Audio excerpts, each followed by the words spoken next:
I've struggled a lot with how to explain Vampyr's brilliance. I gave it a 10 out of 10 on Game Critics Podcast Roundtable regarding it, but there's over 160 gigabytes worth of stories to be told from Vampyr on my hard drive. Which is why, rather than going on generally about its lavish art style, splendid combat, gripping plot, charismatic leads, and weedy moral choices, I'm going to show you one particular story from about 2/3 into the game. Let me explain. No major spoilers, just know that by this point, Dr. Jonathan Reed is very much a vampire and is finally able to tread in the richest district of Vampyr's London. Unfortunately for you and the innocent, and not so innocent, citizenry, the richer district is also dominated by expert vampire hunters and the most powerful vampire lords. On one particular evening, I encountered a vampire lord who's trapped a man inside a tavern, taunting him relentlessly, just goading him to come out. Now, I could have skipped on by and ignored this to save valuable resources and time, but then the citizen would die horribly, and I'd either have lost district stability or a pool of resource points, depending on if I was playing more or less chaotically.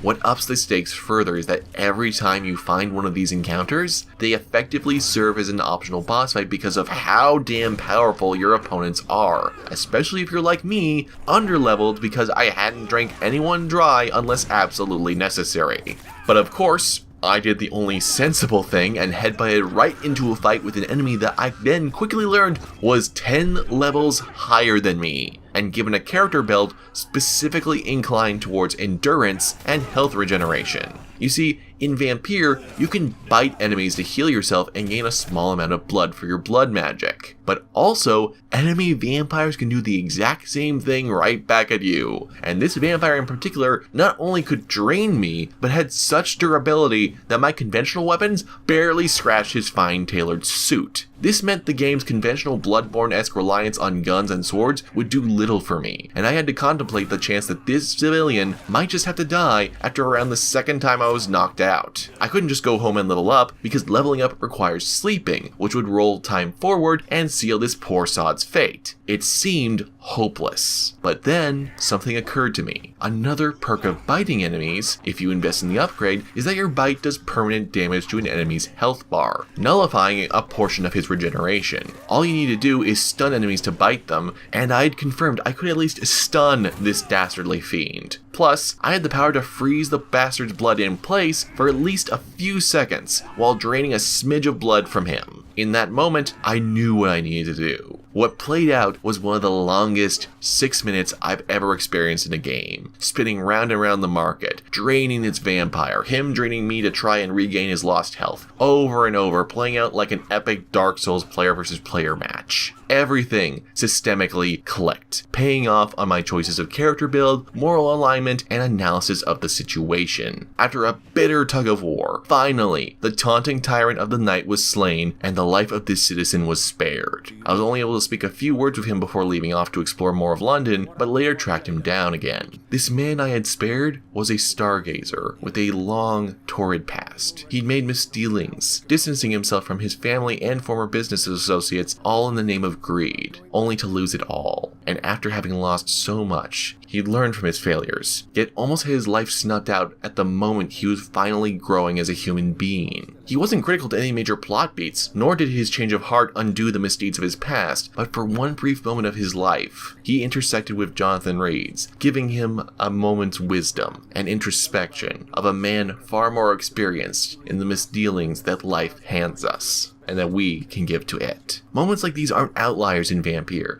They're the epitome of what makes it so grand. Everyone has a story to tell, some elaborate, others brief or obscured behind many layers of secrecy. While you can only truly alter the trajectory of a few, they all leave their marks upon you. Such is the profound pleasure of experiencing a Don't Nod game, especially one as grand as Vampyr.